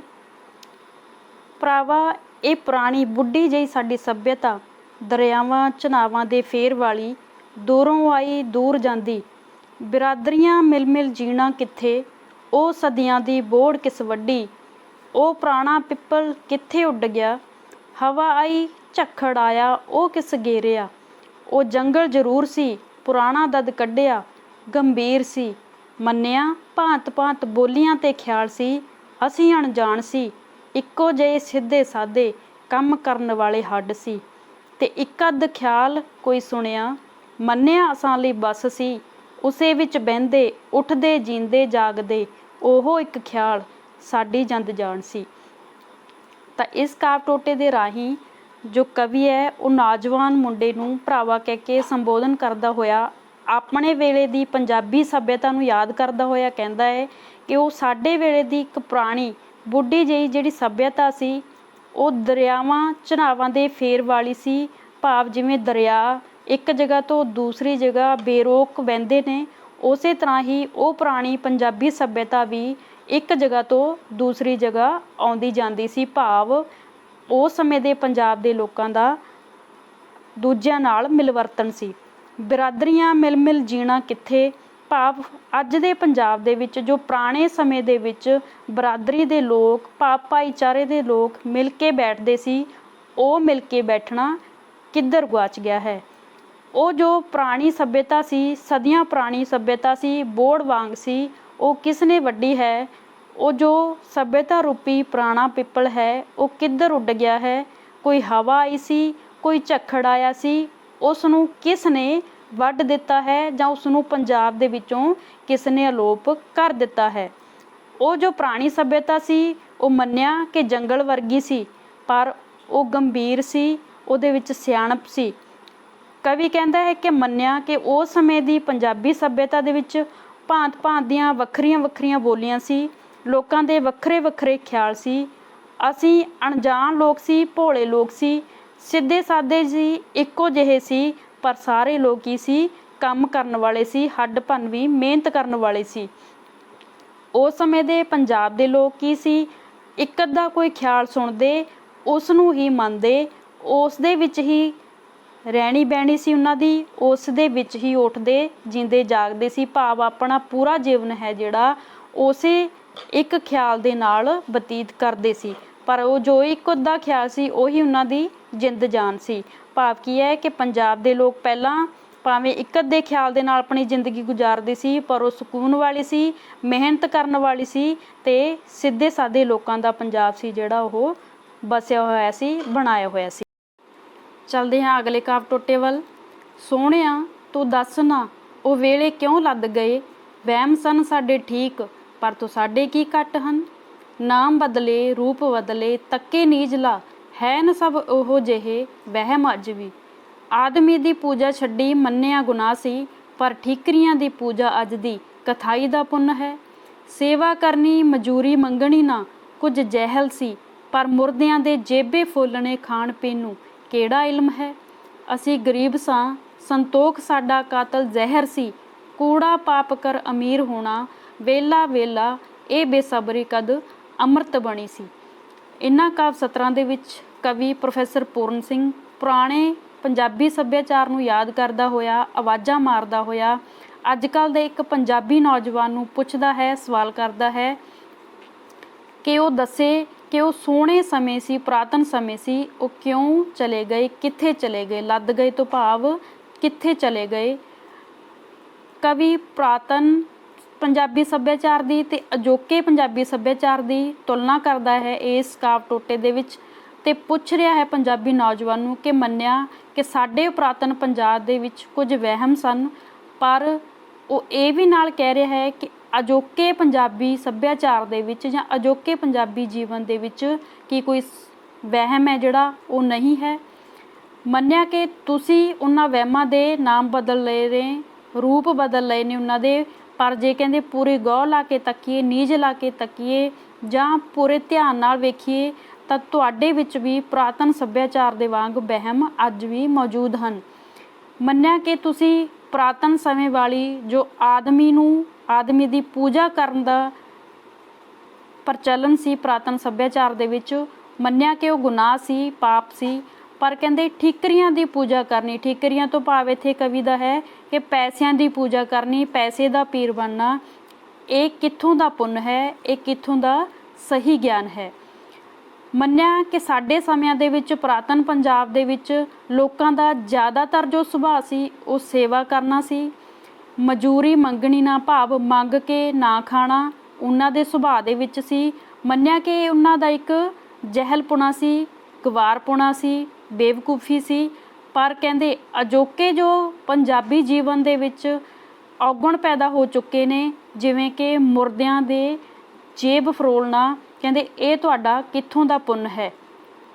ਪੁਰਾਤਨ ਪੰਜਾਬੀ ਸੱਭਿਆਚਾਰ ਵੇਲੇ ਅਸੀਂ ਮੰਨਿਆ ਕਿ ਅਸੀਂ ਗਰੀਬ ਸਾਂ, ਸੰਤੋਖ ਸਬਰ ਸਾਡੇ ਵਿੱਚ ਕੁੱਟ-ਕੁੱਟ ਕੇ ਭਰਿਆ ਸੀ ਤੇ ਉਹ ਸਾਡੇ ਲਈ ਕੌੜਾ ਜ਼ਹਿਰ ਵਰਗਾ ਵੀ ਸੀ, ਪਰ ਕਹਿੰਦੇ ਅਜੋਕੇ ਪੰਜਾਬੀ ਜੀਵਨ ਦੇ ਵਿੱਚ ਜੋ ਪਾਪ ਕਰਕੇ, ਠੱਗੀਆਂ ਕਰਕੇ, ਝੂਠ ਬੋਲ ਕੇ ਅਮੀਰ ਹੋਣ ਦੀ ਜੋ ਪ੍ਰਵਿਰਤੀ ਫੈਲ ਰਹੀ ਹੈ, ਵੇਲਾ ਤੋਂ ਭਾਵ ਹੈ ਕਾਲੀ ਅਮੀਰ ਹੋਣ ਦੀ ਪ੍ਰਵਿਰਤੀ ਲੋਕਾਂ ਦੇ ਵਿੱਚ ਇਸ ਕਦਰ ਵੱਸ ਚੁੱਕੀ ਹੈ ਕਿ ਇਨਸਾਨੀਅਤ ਖਤਮ ਹੋਣ ਕਿਨਾਰੇ ਪਹੁੰਚ ਚੁੱਕੀ ਹੈ। ਇਹ ਕਹਿੰਦੇ ਕਦੋਂ ਪੰਜਾਬੀਆਂ ਲਈ ਅੰਮ੍ਰਿਤ ਬਣੀ ਹੈ। ਤਾਂ ਇਹ ਸਵਾਲ ਹੈ ਜਿਹੜਾ ਕਵੀ ਪ੍ਰੋਫੈਸਰ ਪੂਰਨ ਸਿੰਘ ਅਜੋਕੇ ਪੰਜਾਬੀ ਨੌਜਵਾਨ ਨੂੰ ਪੁੱਛ ਰਿਹਾ ਹੈ। ਅੱਗੇ ਚੱਲਦੇ ਹਾਂ। ਸੋਹਣਿਆ ਦੱਸ ਨਾ ਉਹ ਵੇਲੇ ਕਿਧਰੇ ਲੰਘ ਗਏ, ਉਹ ਪਿੱਪਲਾਂ ਦੇ ਪੱਤਿਆਂ ਦੀ ਝੂਮ ਜਿਹੜੀ ਸਾਡੇ ਗੂੰਗੇ ਦਿਲਾਂ ਨੂੰ ਵਲੂੰਦਰਦੀ ਸੀ, ਉਹ ਖੜਕਦੇ ਕਿਉਂ ਨਿੰਮੋ ਝੂਣ ਹੋ ਅੱਜ, ਕੋਈ ਨਾਚ ਉਹਨਾਂ ਦਾ ਨਾ ਹੁਣ ਦੇਖਣੇ ਆਉਂਦਾ, ਕਿ ਅੰਦਰ ਦੀ ਖੁਸ਼ੀ ਸਾਰੀ ਮਰ ਗਈ, ਭੱਠ ਪਈ ਅੱਜ ਦੀ ਸੱਭਿਅਤਾ ਜਿਹੜੀ ਦੌੜਦੀ ਹਫਦੀ ਦੌੜ ਦੌੜ ਆਰਾਮ ਚਾਹੇ ਲੈਣਾ, ਇੱਕੋ ਵਾਰੀ ਇੱਕੋ ਦਿਨ ਦੋਹਾਂ ਹੱਥਾਂ ਨਾਲ। ਤਾਂ ਇਸ ਕਾਵਿ ਟੋਟੇ ਦੇ ਵਿੱਚ ਕਵੀ ਦੁਬਾਰਾ ਫੇਰ ਇੱਕ ਨਵੇਂ ਪੰਜਾਬੀ ਨੌਜਵਾਨ ਨੂੰ ਸਵਾਲ ਕਰਦਾ ਹੋਇਆ, ਸੋਹਣਾ ਕਹਿ ਕੇ ਸੰਬੋਧਨ ਕਰਦਾ ਹੋਇਆ ਪੁੱਛ ਰਿਹਾ ਹੈ ਕਿ ਉਹ ਕਵੀ ਨੂੰ ਦੱਸੇ ਕਿ ਉਹ ਜੋ ਪੁਰਾਤਨ ਪੰਜਾਬ ਦੇ ਸੋਹਣੇ ਸਮੇਂ ਸੀ ਉਹ ਕਿੱਧਰ ਚਲੇ ਗਏ, ਕਿ ਜਦੋਂ ਪਿੱਪਲਾਂ ਦੇ ਪੱਤੇ ਆਪਸ ਦੇ ਵਿੱਚ ਖੜਕਦੇ ਸੀ, ਝੂਮਦੇ ਸੀ ਅਤੇ ਉਹਨਾਂ ਦਾ ਜੋ ਰਾਗ ਪੈਦਾ ਹੁੰਦਾ ਸੀ ਉਹ ਉਸ ਸਮੇਂ ਦੇ ਪੰਜਾਬੀਆਂ ਦੇ ਦਿਲਾਂ ਨੂੰ ਵਲੂੰਦਰਦਾ ਸੀ, ਸਕੂਨ ਦਿੰਦਾ ਸੀ। ਅਤੇ ਪਰ ਅੱਜ ਪੰਜਾਬੀ ਜੀਵਨ ਦੇ ਵਿੱਚੋਂ ਇਹ ਕੁਦਰਤ ਨੂੰ ਦੇਖਣ ਦਾ ਜੋ ਸਮਾਂ ਹੈ ਉਹ ਬਿਲਕੁਲ ਖਤਮ ਹੋ ਚੁੱਕਾ ਹੈ। ਇਸੇ ਕਰਕੇ ਜੋ ਪੱਤੇ ਜਦੋਂ ਖੜਕਦੇ ਨੇ ਤਾਂ ਉਹ ਨਿੰਮੋ ਚੂਣੇ ਹੋ ਕੇ ਖੜਕਦੇ ਨੇ, ਭਾਵ ਉਦਾਸ ਹੋ ਕੇ ਖੜਕਦੇ ਨੇ, ਕਿਉਂਕਿ ਉਹਨਾਂ ਦੀ ਆਵਾਜ਼ ਦੇ ਨਾਲ ਜੋ ਰਾਗ ਜੋ ਨਾਚ ਪੈਦਾ ਹੁੰਦਾ ਹੈ ਉਹਨਾਂ ਨੂੰ ਵੇਖਣ ਦਾ ਸਮਾਂ ਕਿਸੇ ਵੀ ਪੰਜਾਬੀ ਕੋਲ ਨਹੀਂ ਹੈ। ਤਾਂ ਉਹ ਸਵਾਲ ਫਿਰ ਪੁੱਛ ਰਿਹਾ ਹੈ ਕਿ ਕੀ ਪੰਜਾਬੀ ਸੱਭਿਆਚਾਰ ਦੇ ਵਿੱਚ, ਪੰਜਾਬੀ ਜੀਵਨ ਦੇ ਵਿੱਚ ਅੰਦਰ ਦੀ ਖੁਸ਼ੀ ਹੈ ਉਹ ਸਾਰੀ ਮਰ ਚੁੱਕੀ ਹੈ। ਜੇ ਕਹਿੰਦੇ ਇਹ ਖੁਸ਼ੀ ਮਰ ਚੁੱਕੀ ਹੈ ਤਾਂ ਉਹ ਅੱਜ ਦੀ ਇਸ ਸੱਭਿਅਤਾ ਨੂੰ ਭੱਠ ਵਿੱਚ ਪਈ ਜਾਣਦਾ ਹੈ, ਕਿ ਭਾਵ ਇਹੋ ਜਿਹੀ ਸੱਭਿਅਤਾ ਕਿਸੇ ਕੰਮ ਦੀ ਨਹੀਂ, ਜਿਹੜੀ ਕੀ ਕਰਦੀ ਹੈ, ਹਮੇਸ਼ਾ ਦੌੜਦੀ ਹੈ, ਹੱਫਦੀ ਹੈ, ਕਿਸ ਚੀਜ਼ ਦੇ ਵੱਲ, ਹਮੇਸ਼ਾ ਆਰਾਮਦਾਇਕ ਜੀਵਨ ਦੇ ਵੱਲ, ਆਪਣੇ ਸਵਾਰਥ ਪੂਰੇ ਕਰਨ ਦੇ ਵੱਲ ਅਤੇ ਖੁਦਗਰਜੀ ਨੂੰ ਪੂਰਾ ਕਰਨ ਦੇ ਵੱਲ। ਤਾਂ ਅੱਜ ਕੱਲ੍ਹ ਦੇ ਪੰਜਾਬੀ ਜੀਵਨ ਦਾ ਇੱਕੋ ਇੱਕ ਮਕਸਦ ਹੈ ਕਿ ਘੱਟ ਸਮੇਂ ਦੇ ਵਿੱਚ ਅਮੀਰ ਹੋਣਾ ਅਤੇ ਦੋਹਾਂ ਹੱਥਾਂ ਦੇ ਨਾਲ ਆਪਣੇ ਆਰਾਮਦਾਇਕ ਜੀਵਨ ਨੂੰ ਬਣਾਉਣ ਦਾ ਯਤਨ ਕਰਨਾ। ਤਾਂ ਇਸ ਦੇ ਨਾਲ ਜੋ ਪੁਰਾਤਨ ਪੰਜਾਬੀ ਸੱਭਿਆਚਾਰ ਸੀ, ਖੁੱਲ੍ਹਾ ਸੀ, ਮੌਜਾਂ ਮਾਣਨ ਵਾਲਾ ਸੀ, ਉਹ ਕਿਧਰੇ ਗੁਆਚ ਗਿਆ ਹੈ। ਚੱਲਦੇ ਹਾਂ ਅਗਲੇ ਕਾਵਿ ਟੋਟੇ ਵੱਲ। ਅੰਬਾਂ ਦੇ ਬੂਰ ਪਏ ਕਿਰਦੇ ਬੇਬਸ ਹੋ, ਕੋਈ ਸੋਹਣੀਆਂ ਪੀਂਘਾਂ ਹੁਣ ਨਾ ਝੂਟਦੀਆਂ, ਇਹ ਕੀ ਹੈ ਮੁਰਦਿਹਾਣ ਜਿਹੀ, ਉਹ ਹੁਣ ਪੁਰਾਣੇ ਵਿਆਹ ਦੇ ਰੰਗ ਨਹੀਂ ਢੰਗ ਨਹੀਂ, ਕੁਝ ਉਦਲਣ ਉਦਾਲਣ ਜਿਹਾ ਬਸ ਲੱਗਦਾ, ਉਹ ਜੰਝਾਂ ਕਿੱਥੇ, ਉਹ ਵੇਹਲ, ਉਹ ਖੁੱਲ, ਉਹ ਚਾਅ, ਦੱਸੋ ਨਾ ਕਿੱਥੇ ਟੁਰ ਗਿਆ ਸਾਰਾ। ਇਸ ਕਾਵਿ ਟੋਟੇ ਦੇ ਵਿੱਚ ਕਵੀ ਦੁਬਾਰਾ ਫੇਰ ਪੁਰਾਣੇ ਪੰਜਾਬ ਨੂੰ ਆਵਾਜ਼ਾਂ ਮਾਰਦਾ, ਯਾਦ ਕਰਦਾ ਹੋਇਆ ਕਿਸੇ ਪੰਜਾਬੀ ਨੌਜਵਾਨ ਨੂੰ ਸਵਾਲ ਕਰਦਾ ਹੈ ਕਿ ਪੁਰਾਤਨ ਪੰਜਾਬੀ ਸੱਭਿਆਚਾਰ ਦੇ ਵਿੱਚ ਜੋ ਸੋਹਣੀਆਂ ਕੁੜੀਆਂ ਪਹਿਲਾਂ ਅੰਬਾਂ ਦੇ ਉੱਪਰ ਪੀਂਘਾਂ ਪਾ ਕੇ ਝੂਟਦੀਆਂ ਸੀ, ਅੱਜ ਉਹ ਅੰਬਾਂ ਉੱਪਰ ਪੀਂਘਾਂ ਪਾ ਕੇ ਨਹੀਂ ਝੂਟਦੀਆਂ। ਇਸ ਕਰਕੇ ਜੋ ਅੱਜ ਕੱਲ੍ਹ ਦੇ ਅੰਬਾਂ ਦੇ ਉੱਪਰ ਬੂਰ ਆਉਂਦਾ ਹੈ ਤਾਂ ਉਹ ਬੂਰ ਪੀਂਘ ਪਾਉਣ ਦੇ ਨਾਲ ਨਹੀਂ ਟੁੱਟਦਾ, ਨਹੀਂ ਡਿੱਗਦਾ, ਸਗੋਂ ਬੇਬਸ ਹੋ ਕੇ ਡਿੱਗਦਾ ਹੈ, ਉਦਾਸ ਹੋ ਕੇ ਡਿੱਗਦਾ ਹੈ ਕਿ ਅੱਜ ਕੱਲ੍ਹ ਉਹਨਾਂ ਦੇ ਉੱਪਰ ਪੀਂਘਾਂ ਝੂਟਣ ਵਾਲੀਆਂ ਸੋਹਣੀਆਂ ਮੁਟਿਆਰਾਂ ਨਹੀਂ ਰਹੀਆਂ। ਅੱਜ ਕੱਲ੍ਹ ਦੇ ਕਹਿੰਦੇ ਪੰਜਾਬੀ ਜੀਵਨ ਦੇ ਵਿੱਚ ਕੋਈ ਮੁਰਦਿਹਾਣ ਜਿਹੀ ਛਾ ਗਈ ਹੈ, ਭਾਵ ਜਿਵੇਂ ਮਰਗਤ ਤੋਂ ਬਾਅਦ ਉਦਾਸੀ ਜਿਹੀ ਛਾ ਜਾਂਦੀ ਹੈ, ਉਸ ਤਰੀਕੇ ਨਾਲ ਪੰਜਾਬੀ ਸੱਭਿਆਚਾਰ ਦੇ ਵਿੱਚੋਂ ਰੰਗਤ ਖਤਮ ਹੋ ਗਈ ਹੈ, ਉਦਾਸੀ ਛਾ ਗਈ ਹੈ। ਕਹਿੰਦੇ ਅੱਜ ਕੱਲ੍ਹ ਦੇ ਪੰਜਾਬੀ ਜੀਵਨ ਦੇ ਵਿੱਚ ਵਿਆਹਾਂ ਦੀਆਂ ਪੁਰਾਣੀਆਂ ਜੋ ਰੰਗੀਨੀਆਂ ਸੀ, ਜੋ ਚਾਅ ਸੀ, ਉਹ ਬਿਲਕੁਲ ਖਤਮ ਹੋ ਚੁੱਕੇ ਨੇ। ਉਸ ਤਰੀਕੇ ਦੇ ਵਿਆਹ ਨਹੀਂ ਰਹੇ। ਤਾਂ ਕਿਸ ਤਰੀਕੇ ਦੇ ਹੋ ਗਏ ਨੇ? ਇਸ ਤਰੀਕੇ ਨਾਲ ਲੱਗਦਾ ਹੈ ਕਿ ਜਿਵੇਂ ਕੋਈ ਕੁੜੀ ਮੁੰਡੇ ਦੇ ਨਾਲ ਉਧਲ ਗਈ ਹੋਵੇ ਜਾਂ ਕੋਈ ਮੁੰਡਾ ਕੁੜੀ ਨੂੰ ਉਧਾਲ ਕੇ ਲੈ ਗਿਆ ਹੋਵੇ। ਅੱਜ ਪੁਰਾਣੇ ਸਮੇਂ ਵਾਂਗ ਜੰਝਾਂ ਬਰਾਤਾਂ ਕਈ ਦਿਨ ਆ ਕੇ ਨਹੀਂ ਰੁਕਦੀਆਂ, ਨਹੀਂ ਠਹਿਰਦੀਆਂ। ਅੱਜ ਦੇ ਵਿਆਹ ਦੇ ਢੰਗਾਂ ਵਿੱਚੋਂ ਜੋ ਵੇਹੜ ਸੀ ਪੁਰਾਣੇ ਸਮਿਆਂ ਵਾਂਗ ਖੁੱਲ੍ਹ ਕੇ ਚਾਅ ਮਨਾਏ ਜਾਂਦੇ ਸੀ, ਉਹ ਸਭ ਕੁਝ ਕਿਧਰੇ ਉੱਡ ਗਿਆ ਲੱਗਦਾ ਹੈ। ਇਸੇ ਕਰਕੇ ਕਵੀ ਕਹਿੰਦਾ ਹੈ ਕਿ ਅੱਜ ਦੇ ਜੋ ਵਿਆਹ ਦੇ ਢੰਗ ਨੇ ਉਹ ਬਿਲਕੁਲ ਫਿੱਕੇ ਹੋ ਗਏ ਨੇ, ਰਸਹੀਣ ਹੋ ਗਏ ਨੇ। ਉਹਨਾਂ ਦੀ ਜੋ ਖੁਸ਼ੀ ਸੀ ਉਹ ਮਾਣਨ ਵਾਲੇ ਪੰਜਾਬੀ ਨਹੀਂ ਰਹੇ। ਉਹ ਸ਼ਗਨ ਮਨਾਵਣੇ, ਉਹ ਢੋਲਕੀਆਂ ਦੇ ਗੀਤ ਜਿਹੜੇ ਰਾਤ ਦੀ ਰਗ ਰਗ ਛੇੜਦੇ, ਉਹ ਕੁੜੀਆਂ ਕੁਆਰੀਆਂ ਦੇ ਮਨ ਦੇ ਚਾਅ ਦੇ ਟੱਪੇ ਨਿੱਕੇ ਨਿੱਕੇ, ਕੋਇਲਾਂ ਦੀਆਂ ਭਾਂਤ ਭਾਂਤ ਬੋਲੀਆਂ, ਉਹ ਰਾਗ ਨਵੇਂ ਨਵੇਂ ਸੱਜਰੇ ਸਿੱਜੇ ਸਿੱਜੇ ਭਿੱਜੇ ਭਿੱਜੇ ਰੂਹਾਂ ਵਿੱਚ ਜਿਹੜੇ ਨਿਕਲਦੇ, ਉਹ ਘੋੜੀਆਂ, ਉਹ ਸੁਹਾਗ, ਉਹ ਦੋ ਗੱਲਾਂ ਤੇ ਹਾਸੇ, ਉਹ ਮਖੌਲੀ ਤਬੀਅਤਾਂ ਖੁਸ਼ੀ ਭਰਨ ਵਾਲੀਆਂ, ਉਹ ਦਾਤੇ, ਉਹ ਭੰਡਾਰੀ, ਉਹ ਜਾਂਝੀ, ਉਹ ਮਾਂਝੀ, ਉਹ ਜੰਝਾਂ ਜਗਮਗ ਕਿੱਥੇ ਕੇਸਰ ਦੀਆਂ ਰੰਗੀਆਂ, ਉਹ ਲਾੜੇ ਦਾ ਘੋੜੀ 'ਤੇ ਚੜ੍ਹਨਾ, ਉਹ ਭੈਣਾਂ ਲਾੜੇ ਦੀਆਂ ਗਾ ਵਾਂਗਾਂ ਦਾ ਗੁੰਦਣਾ, ਉਹ ਘੋੜੀ ਚਿੱਟੀ ਦਾ ਨਾਜ ਤੇ ਚਾਅ ਵਿੱਚ ਲਾੜੇ ਨੂੰ ਚੱਕ ਮੋਢੇ ਖੁਸ਼ੀ ਥੀਣਾ, ਉਹਦੇ ਗਲ ਦੀਆਂ ਗਾਨੀਆਂ ਦਾ ਭੈਣਾਂ ਨਾਲ ਰਲ ਮਿਲ ਗਾਵਣਾ। ਤਾਂ ਇਸ ਕਾਵਿ ਟੋਟੇ ਦੇ ਵਿੱਚ ਵੀ ਕਵੀ ਪੁਰਾਤਨ ਪੰਜਾਬੀ ਸੱਭਿਆਚਾਰ ਦੀਆਂ ਜੋ ਮਹਿਕਾਂ ਹੈ ਉਹਨਾਂ ਨੂੰ ਯਾਦ ਕਰਦਾ ਹੈ ਅਤੇ ਉਸੇ ਤਰ੍ਹਾਂ ਹੀ ਅੱਜ ਕੱਲ੍ਹ ਦੇ ਪੰਜਾਬੀ ਨੌਜਵਾਨ ਨੂੰ ਸਵਾਲ ਕਰਦਾ ਹੋਇਆ ਪੁੱਛ ਰਿਹਾ ਹੈ। ਕੀ ਪੁੱਛ ਰਿਹਾ ਹੈ ਕਿ ਜੋ ਅੱਜ ਕੱਲ੍ਹ ਦੇ ਪੰਜਾਬੀ ਵਿਆਹ ਨੇ ਉਹਨਾਂ ਦੇ ਵਿੱਚ ਨਾ ਕੋਈ ਪਹਿਲਾਂ ਵਰਗਾ ਢੰਗ ਰਿਹਾ ਅਤੇ ਨਾ ਹੀ ਪਹਿਲਾਂ ਵਾਂਗ ਹੀ ਸ਼ਗਨ ਹੈ ਜਿਹੜੇ ਉਹ ਮਨਾਏ ਜਾਂਦੇ ਨੇ, ਅਤੇ ਨਾ ਹੀ ਪਹਿਲਾਂ ਵਾਂਗ ਜੋ ਸਾਰੇ ਸਰੀਰ ਦੇ ਵਿੱਚ ਕਣ ਕਣ ਦੇ ਵਿੱਚ ਰਗ ਰਗ ਦੇ ਵਿੱਚ ਇੱਕ ਕੰਬਣੀ ਜਿਹੀ ਛੇੜ ਦੇਣ ਵਾਲਾ ਢੋਲਕੀਆਂ ਨਾਲ ਗਾਏ ਜਾਣ ਵਾਲੇ ਗੀਤ ਗਾਏ ਜਾਂਦੇ ਸੀ, ਉਹ ਵੀ ਬਿਲਕੁਲ ਨਹੀਂ ਰਹੇ। ਅੱਜ ਕੱਲ੍ਹ ਦੇ ਵਿਆਹ ਦੇ ਵਿੱਚੋਂ ਕੁਆਰੀਆਂ ਕੁੜੀਆਂ ਦੇ ਮਨ ਦੇ ਜੋ ਚਾਅ ਸੀ ਉਹਨਾਂ ਨੂੰ ਪ੍ਰਗਟ ਕਰਨ ਵਾਲੇ ਨਿੱਕੇ ਨਿੱਕੇ ਟੱਪੇ, ਕੋਇਲਾਂ ਵਰਗੀ ਮਿੱਠੀ ਸੁਰ ਵਿੱਚ ਪਾਈਆਂ ਜਾਂਦੀਆਂ ਬੋਲੀਆਂ, ਰੂਹਾਂ ਵਿੱਚੋਂ ਨਿਕਲਣ ਵਾਲੇ ਨਵੇਂ ਨਵੇਂ ਸੱਜਰੇ ਤੋਂ ਭਾਵ ਹੈ ਤਾਜ਼ੇ ਅਤੇ ਭਾਵਾਂ ਨਾਲ ਭਰੇ ਹੋਏ ਰਾਗ, ਘੋੜੀਆਂ, ਸੁਹਾਗ, ਸਿੱਠਣੀਆਂ ਵਗੈਰਾ, ਹਾਸੇ ਦੀਆਂ ਗੱਲਾਂ, ਇਹ ਸਾਰਾ ਕੁਝ ਅਲੋਪ ਹੋ ਚੁੱਕਾ ਹੈ। ਆਪਾਂ ਪੁੱਤਰ ਸਾਰੇ ਹੀ ਜਾਣਦੇ ਹਾਂ ਕਿ ਅੱਜ ਕੱਲ੍ਹ ਦੇ ਵਿਆਹ ਦੇ ਵਿੱਚ ਘੋੜੀਆਂ, ਸੁਹਾਗ, ਟੱਪੇ, ਸਿੱਠਣੀਆਂ ਗਾਉਣ ਦਾ ਰਿਵਾਜ ਬਿਲਕੁਲ ਵੀ ਨਹੀਂ ਰਿਹਾ ਅਤੇ ਕਵਿਤਾ ਦੇ ਵਿੱਚ ਵੀ ਕਵੀ ਇਹੀ ਦੁੱਖ ਬਿਆਨ ਕਰ ਰਿਹਾ ਹੈ। ਅੱਗੇ ਦੱਸ ਰਿਹਾ ਕਿ ਅੱਜ ਕੱਲ੍ਹ ਦੇ ਵਿਆਹ ਦੇ ਵਿੱਚ ਜੋ ਤਰੀਕੇ ਅਪਣਾਏ ਜਾਂਦੇ ਨੇ ਵਿਆਹ ਦੇ ਵਿੱਚ, ਉਹ ਖੁਸ਼ੀ ਭਰਨ ਵਾਲੇ ਮਖੌਲੀ ਤਬੀਅਤਾਂ ਵਾਲੇ ਬੰਦੇ ਬਿਲਕੁਲ ਨਹੀਂ ਰਹੇ। ਦਾਨ ਕਰਨ ਵਾਲੇ, ਭੰਡਾਰੇ ਵਰਤਾਉਣ ਵਾਲੇ, ਜਾਂਜੀ ਤੋਂ ਭਾਵ ਬਰਾਤੀ ਅਤੇ ਮਾਂਜੀ ਤੋਂ ਭਾਵ ਹੈ ਕੁੜੀ ਵਾਲਿਆਂ ਵਾਲੇ ਰਿਸ਼ਤੇਦਾਰ ਜਾਂ ਕੁੜੀ ਵਾਲਿਆਂ ਵਾਲੇ ਸਾਰੇ ਲੋਕ। ਇਸ ਤੋਂ ਇਲਾਵਾ ਕੇਸਰ ਰੰਗੀਆਂ ਜੰਝਾਂ ਦੀ ਜਗਮਗ ਆ ਸਾਰਾ ਕੁਝ ਕਿਧਰੇ ਅਲੋਪ ਹੋ ਗਿਆ ਹੈ, ਛੁਪ ਗਿਆ ਹੈ। ਜੋ ਅੱਜ ਕੱਲ੍ਹ ਦੇ ਵਿਆਹ ਦੇ ਢੰਗ ਨੇ ਉਹਨਾਂ ਵਿੱਚੋਂ ਲਾੜੇ ਦਾ ਘੋੜੀ ਉੱਤੇ ਚੜ੍ਹਨਾ, ਲਾੜੇ ਦੀਆਂ ਭੈਣਾਂ ਦਾ ਗਾ ਗਾ ਕੇ ਘੋੜੀ ਦੀ ਵਾਂਗ ਨੂੰ ਫੜਨਾ, ਜਿਸ ਘੋੜੀ ਉੱਪਰ ਲਾੜਾ ਬੈਠਦਾ ਸੀ ਉਸ ਘੋੜੀ ਦਾ ਨਖਰੇ ਵਿੱਚ ਹੋਣਾ ਅਤੇ ਚਾਅ ਵਿੱਚ ਲਾੜੇ ਨੂੰ ਆਪਣੀ ਪਿੱਠ ਉੱਪਰ ਬਿਠਾਉਣਾ ਅਤੇ ਖੁਸ਼ ਹੋਣਾ। ਇਸ ਤੋਂ ਇਲਾਵਾ ਲਾੜੇ ਦੀਆਂ ਭੈਣਾਂ ਦਾ ਘੋੜੀ ਦੇ ਗਲ ਦੇ ਵਿੱਚ ਪਾਈ ਹੋਈ ਗਾਨੀ ਦੇ ਰਾਗ ਦੇ ਨਾਲ ਮਿਲ ਕੇ ਗਾਉਣਾ, ਇਹ ਸਾਰਾ ਕੁਝ ਕਿਧਰੇ ਅਲੋਪ ਹੋ ਗਿਆ ਹੈ। ਇਸੇ ਕਰਕੇ ਕਵੀ ਕਹਿੰਦਾ ਹੈ ਕਿ ਅਜੋਕੇ ਪੰਜਾਬ ਦੇ ਵਿੱਚ ਜੋ ਵਿਆਹ ਦੇ ਢੰਗ ਨੇ ਉਹ ਬਿਲਕੁਲ ਰਸਹੀਣ ਹੋ ਗਏ ਨੇ, ਖੁਸ਼ੀਆਂ ਮਾਣਨ ਵਾਲੇ ਨਹੀਂ ਰਹੇ, ਬਿਲਕੁਲ ਫਿੱਕੇ ਹੋ ਗਏ ਨੇ। ਅਗਲੇ ਕਾਵਿ ਟੋਟੇ ਵੱਲ ਚੱਲਦੇ ਹਾਂ। ਉਹ ਨੇਜੇਬਾਜ਼ੀਆਂ ਵਿਆਹ 'ਤੇ, ਉਹ ਰੰਗ ਬਰੰਗ ਦੀਆਂ ਚੋਚਲਾਂ, ਉਹ ਖੇਡਾਂ, ਉਹ ਕੌਡੀਆਂ, ਉਹ ਖੁੱਲ੍ਹੇ ਖੇਤਾਂ ਵਿੱਚ ਦੌੜਾਂ ਖੁਸ਼ੀ ਦੀਆਂ, ਉਹ ਦਰਿਆਵਾਂ ਦਾ ਨਹਾਣ ਜਾਣਾ, ਢੋਲਕੀਆਂ ਵੱਜਦੇ, ਉਹ ਸੌਂਚੀਆਂ, ਉਹ ਕੁਸ਼ਤੀਆਂ, ਅਖਾੜੇ ਤੇ ਕਬੱਡੀਆਂ। ਇਸ ਕਾਵਿ ਟੋਟੇ ਦੇ ਵਿੱਚ ਕਵੀ ਹੈ ਜਿਹੜਾ ਉਹ ਪੁਰਾਤਨ ਪੰਜਾਬੀਆਂ ਦੁਆਰਾ ਖੇਡੀਆਂ ਜਾਣ ਵਾਲੀਆਂ ਖੇਡਾਂ ਨੂੰ ਯਾਦ ਕਰਦਾ ਹੈ ਅਤੇ ਕੀ ਕਹਿ ਰਿਹਾ ਹੈ, ਦੁਬਾਰਾ ਫਿਰ ਉਹੀ ਅੱਜ ਕੱਲ੍ਹ ਦੇ ਪੜ੍ਹੇ ਲਿਖੇ ਪੰਜਾਬੀ ਨੌਜਵਾਨ ਨੂੰ ਸਵਾਲ ਕਰਦਾ ਹੈ। ਕਹਿੰਦਾ ਹੈ ਕਿ ਜੋ ਅੱਜ ਕੱਲ੍ਹ ਦੇ ਵਿਆਹ ਨੇ ਉਹ ਬਿਲਕੁਲ ਰਸਹੀਣ ਹੋ ਗਏ ਨੇ, ਫਿੱਕੇ ਹੋ ਗਏ ਨੇ। ਕਿਉਂਕਿ ਪੁਰਾਤਨ ਸਮੇਂ ਦੇ ਵਿੱਚ ਜੋ ਵਿਆਹ ਸੀ ਉਹਨਾਂ ਦੇ ਵਿਆਹਾਂ ਦੇ ਵਿੱਚ ਨੇਜੇਬਾਜ਼ੀਆਂ ਵਗੈਰਾ ਖੇਡੀਆਂ ਜਾਂਦੀਆਂ ਸੀ, ਰੰਗ ਬਰੰਗੀਆਂ ਮਨੋਰੰਜਨ ਦੇ ਜੋ ਸਾਧਨ ਸੀ ਉਹ ਕੀਤੇ ਜਾਂਦੇ ਸੀ, ਪਰੰਤੂ ਅਜੋਕੇ ਵਿਆਹਾਂ ਦੇ ਵਿੱਚ ਇਹ ਸਭ ਕੁਝ ਅਲੋਪ ਹੋ ਚੁੱਕਾ ਹੈ।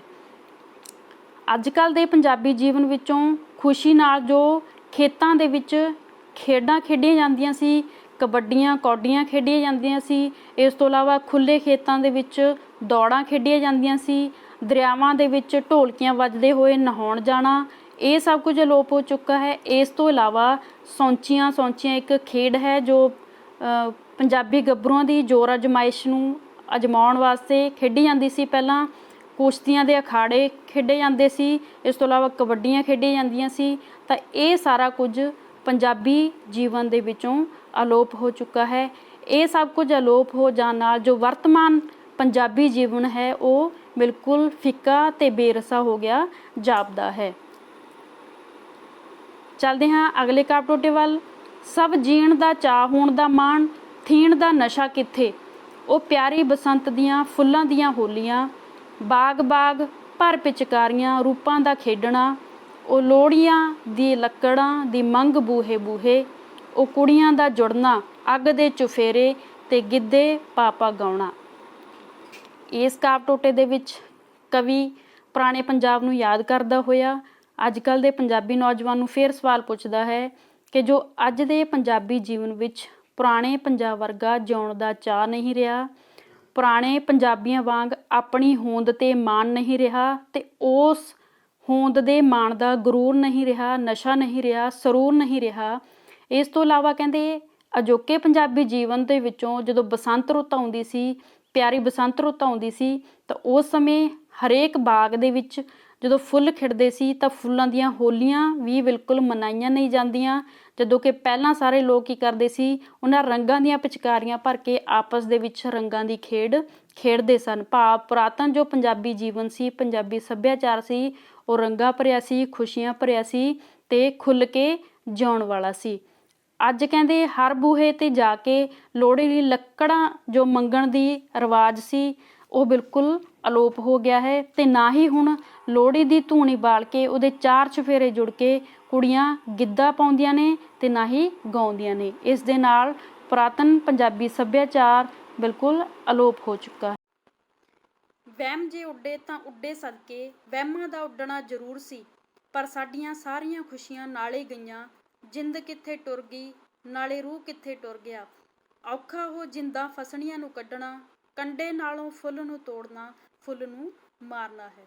ਇਸ ਕਾਵਿ ਟੋਟੇ ਦੀ ਵਿਆਖਿਆ ਕਰਦਿਆਂ ਕਵੀ ਅਜੋਕੇ ਪੰਜਾਬੀ ਨੌਜਵਾਨ ਨੂੰ ਸਵਾਲ ਪੁੱਛਦਾ ਹੈ ਕਿ ਮੈਂ ਮੰਨਦਾ ਹਾਂ ਕਿ ਜੋ ਅਜੋਕੇ ਵਰਤਮਾਨ ਪੰਜਾਬ ਦੇ ਵਿੱਚੋਂ ਜੋ ਪੁਰਾਤਨ ਵਹਿਮ ਭਰਮ ਉੱਡੇ ਨੇ, ਦੂਰ ਹੋਏ ਨੇ, ਉਹ ਬਹੁਤ ਵਧੀਆ ਹੋਇਆ। ਉਹ ਉੱਡਣੇ ਵੀ ਚਾਹੀਦੇ ਸੀ, ਦੂਰ ਵੀ ਹੋਣੇ ਚਾਹੀਦੇ ਸੀ।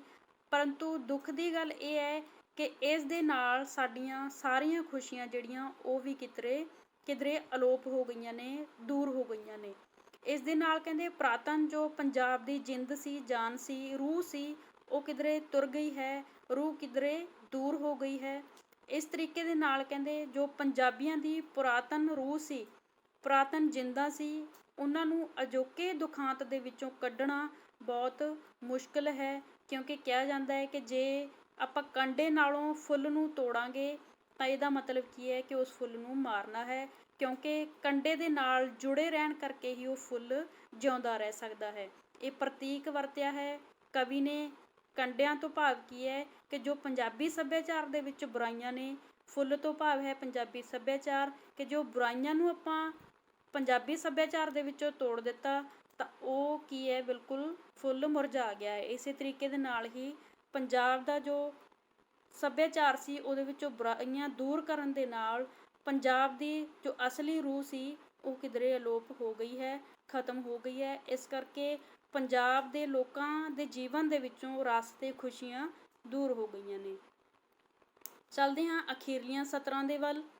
ਦੱਸ ਨਾ ਇਹ ਕੀ ਹੋਇਆ, ਕਿਸ ਲਈ ਸਭ ਕੁਝ ਖੋਇਆ। ਦਵਾਈ ਖਾ ਮਰੀਜ਼ ਹੀ ਮੋਇਆ, ਸਾਡੇ ਹੱਥ ਕੀ ਆਇਆ। ਦਿਲ ਸਾਡੇ ਸਖਣੇ, ਲਾਟ ਬੁਝ ਗਈ ਹੈ। ਅਖੀਰਲੇ ਪਹਿਰੇ ਦੇ ਵਿੱਚ ਵੀ ਪੰਜਾਬੀ ਨੌਜਵਾਨ ਨੂੰ ਸਵਾਲ ਕਰਦਾ ਹੋਇਆ ਕਵੀ ਕਹਿ ਰਿਹਾ ਹੈ ਕਿ ਜੋ ਅਸੀਂ ਪੰਜਾਬ ਦੀਆਂ ਪੁਰਾਤਨ ਬੁਰਾਈਆਂ ਤੋਂ ਛੁਟਕਾਰਾ ਤਾਂ ਪਾ ਲਿਆ, ਉਹਨਾਂ ਨੂੰ ਛੁਟਕਾਰਾ ਪਾਉਣ ਦੇ ਯਤਨ ਦੇ ਵਿੱਚ ਜੋ ਪੰਜਾਬੀ ਜੀਵਨ ਦੀਆਂ ਸਾਰੀਆਂ ਖੁਸ਼ੀਆਂ ਸੀ, ਉਹਨਾਂ ਖੁਸ਼ੀਆਂ ਦਾ ਵੀ ਆਪਾਂ ਅੰਤ ਕਰ ਲਿਆ ਹੈ। ਅਸੀਂ ਪੁਰਾਤਨ ਪੰਜਾਬ ਦੀਆਂ ਜੋ ਖੁੱਲ੍ਹਾਂ ਸੀ, ਖੁਸ਼ੀਆਂ ਸੀ, ਰੰਗ ਰੰਗੀਨੀਆਂ ਸੀ, ਉਹਨਾਂ ਸਾਰੀਆਂ ਨੂੰ ਗਵਾ ਕੇ ਸਾਡੇ ਹੱਥ ਕੁਝ ਵੀ ਨਹੀਂ ਆਇਆ। ਭਾਵ ਸਭ ਕੁਝ ਗਵਾਉਣ ਤੋਂ ਬਾਅਦ ਅਸੀਂ ਆਪਣੀਆਂ ਖੁਸ਼ੀਆਂ ਵੀ ਗਵਾ ਲਈਆਂ ਨੇ ਤੇ ਉਹਨਾਂ ਖੁਸ਼ੀਆਂ ਨੂੰ ਗਵਾਉਣ ਦੇ ਬਦਲੇ ਕੁਝ ਵੀ ਸਕਾਰਾਤਮਕ ਸਾਡੇ ਹੱਥਾਂ ਦੇ ਵਿੱਚ ਨਹੀਂ ਆਇਆ। ਜਿਹੜੀ ਸਾਡੀ ਦਵਾਈ ਹੈ ਉਹ ਖਾ ਕੇ ਮਰੀਜ਼ ਮਰ ਗਿਆ ਹੈ। ਭਾਵ ਸਾਨੂੰ ਪੰਜਾਬ ਦੇ ਸੁਧਾਰ ਦਾ ਯਤਨ ਕਰਕੇ ਕੁਝ ਵੀ ਨਹੀਂ ਲੱਭਾ। ਫਲਸਰੂਪ ਕੀ ਹੈ, ਉਸਦਾ ਨਤੀਜਾ ਕੀ ਹੋਇਆ ਕਿ ਸਾਡੇ ਦਿਲ ਨੇ ਜਿਹੜੇ ਉਹ ਸੱਖਣੇ ਹੋ ਗਏ, ਉਹਨਾਂ ਵਿੱਚੋਂ ਖੁਸ਼ੀਆਂ ਤੇ ਰੰਗੀਨੀਆਂ ਦੀ ਲਾਟ ਬੁਝ ਗਈ। ਭਾਵ ਪੁਰਾਤਨ ਪੰਜਾਬੀ ਸੱਭਿਆਚਾਰ ਦੇ ਵਿੱਚ ਜੋ ਖੁੱਲ੍ਹਾਂ ਮਾਣ ਕੇ ਜੀਵਨ ਜਿਉਣ ਦੀ ਜਾਂਚ ਸੀ, ਉਹ ਅਜੋਕੇ ਪੰਜਾਬੀ ਜੀਵਨ ਦੇ ਵਿੱਚੋਂ ਕਿਧਰੇ ਗੁਆਚ ਗਈ ਹੈ। ਪਿਆਰੇ ਬੱਚਿਓ, ਇਹ ਸੀ ਤੁਹਾਡੀ ਕਵਿਤਾ ਪੁਰਾਣੇ ਪੰਜਾਬ ਨੂੰ ਆਵਾਜ਼ਾਂ। ਪੂਰੀ ਕਵਿਤਾ ਦੇ ਵਿੱਚ ਜੋ ਕਵੀ ਹੈ ਉਹ ਅਜੋਕੇ ਪੰਜਾਬੀ ਨੌਜਵਾਨ ਨੂੰ ਸਵਾਲ ਕਰਦਾ ਹੋਇਆ ਪੁਰਾਤਨ ਪੰਜਾਬੀ ਸੱਭਿਆਚਾਰ ਦੀ ਤੁਲਨਾ ਵੀ ਕਰਦਾ ਹੈ ਅਜੋਕੇ ਪੰਜਾਬੀ ਸੱਭਿਆਚਾਰ ਦੇ ਨਾਲ, ਤੇ ਨਾਲ ਦੀ ਨਾਲ ਪੁਰਾਣੇ ਪੰਜਾਬੀ ਸੱਭਿਆਚਾਰ ਦੀ ਜੋ ਅਮੀਰੀ ਸੀ ਉਹ ਵੀ ਸਾਨੂੰ ਬਿਆਨ ਕਰਦਾ ਹੈ। ਤੇ ਨਾਲ ਹੀ ਉਹ ਉਦਾਸ ਵੀ ਹੁੰਦਾ ਹੈ ਕਿਉਂਕਿ ਅਜੋਕੇ ਪੰਜਾਬੀ ਸੱਭਿਆਚਾਰ ਦੇ ਵਿੱਚੋਂ, ਅਜੋਕੇ ਪੰਜਾਬੀ ਜੀਵਨ ਦੇ ਵਿੱਚੋਂ ਪੁਰਾਤਨ ਪੰਜਾਬੀਆਂ ਵਰਗਾ ਜੀਵਨ ਨਹੀਂ ਝਲਕਦਾ। ਤਾਂ ਹੁਣ ਆਉਂਦੇ ਹਾਂ ਵਸਤੂਨਿਸ਼ਟ ਪ੍ਰਸ਼ਨਾਂ ਦੇ ਵੱਲ। ਪਹਿਲਾ ਪ੍ਰਸ਼ਨ ਹੈ, ਪੁਰਾਣੇ ਪੰਜਾਬ ਨੂੰ ਆਵਾਜ਼ਾਂ ਕਵਿਤਾ ਦੇ ਕਵੀ ਦਾ ਨਾਂ ਦੱਸੋ। ਤੁਹਾਨੂੰ ਸ਼ੁਰੂ ਦੇ ਵਿੱਚ ਹੀ ਦੱਸਿਆ ਸੀ ਪ੍ਰੋਫੈਸਰ ਪੂਰਨ ਸਿੰਘ। ਤੁਹਾਡੀ ਪਾਠ ਪੁਸਤਕ ਵਿੱਚ ਦਰਜ ਪ੍ਰੋਫੈਸਰ ਪੂਰਨ ਸਿੰਘ ਦੀ ਕਵਿਤਾ ਦਾ ਨਾਂ ਲਿਖੋ। ਪੁਰਾਣੇ ਪੰਜਾਬ ਨੂੰ ਆਵਾਜ਼ਾਂ। ਤੁਸੀਂ ਦੋਨਾਂ ਹੀ ਤਰੀਕਿਆਂ ਦੇ ਨਾਲ ਯਾਦ ਰੱਖਣਾ ਹੈ, ਕਵੀ ਦਾ ਨਾਮ ਵੀ ਤੇ ਕਵਿਤਾ ਦਾ ਨਾਮ ਵੀ। ਤੀਜਾ ਪ੍ਰਸ਼ਨ ਹੈ, ਪੁਰਾਣੇ ਪੰਜਾਬ ਨੂੰ ਆਵਾਜ਼ਾਂ ਕਵਿਤਾ ਵਿੱਚ ਕਵੀ ਭਾਈਚਾਰੇ ਬਾਰੇ ਕਿਸ ਤੋਂ ਪੁੱਛਦਾ ਹੈ? ਤਾਂ ਇਹ ਵਾਰ-ਵਾਰ ਹਰ ਪੈਰੇ ਦੇ ਵਿੱਚ, ਹਰ ਕਾਵਿ ਟੋਟੇ ਦੇ ਵਿੱਚ ਆ ਰਿਹਾ ਸੀ। ਅੱਜ ਕੱਲ੍ਹ ਦੇ ਪੰਜਾਬੀ ਨੌਜਵਾਨ ਨੂੰ ਪੁੱਛਦਾ ਹੈ। ਕਵੀ ਅਨੁਸਾਰ ਪੁਰਾਣੇ ਪੰਜਾਬ ਵਿੱਚ ਸੱਸਾਂ ਦੇ ਦਿਲ ਕਿਹੋ ਜਿਹੇ ਸਨ? ਸਮੁੰਦਰਾਂ ਵਰਗੇ ਸਨ। ਅੱਗੇ ਹੈ ਠੀਕ ਗਲਤ। ਪੁਰਾਣੇ ਪੰਜਾਬ ਨੂੰ ਆਵਾਜ਼ਾਂ ਕਵਿਤਾ ਅਨੁਸਾਰ ਪੁਰਾਣੇ ਸਮਿਆਂ ਵਿੱਚ ਲੋਕ ਸੁੱਚਾ ਤੇ ਸੁਥਰਾ ਵਪਾਰ ਕਰਦੇ ਸਨ। ਇਹ ਬਿਲਕੁਲ ਠੀਕ ਹੈ, ਕਿਉਂਕਿ ਸੱਚਾ ਤੇ ਸੁਥਰਾ ਵਪਾਰ ਕਰਦੇ ਸਨ। ਪੁਰਾਣੇ ਪੰਜਾਬ ਨੂੰ ਆਵਾਜ਼ਾਂ ਕਵਿਤਾ ਵਿੱਚ ਕਵੀ ਨੂੰ ਮਨੁੱਖਾਂ ਦੀ ਪੂਜਾ ਦੀ ਥਾਂ ਠੀਕਰੀਆਂ ਦੀ ਪੂਜਾ ਕਰਨ ਦਾ ਦੁੱਖ ਹੈ।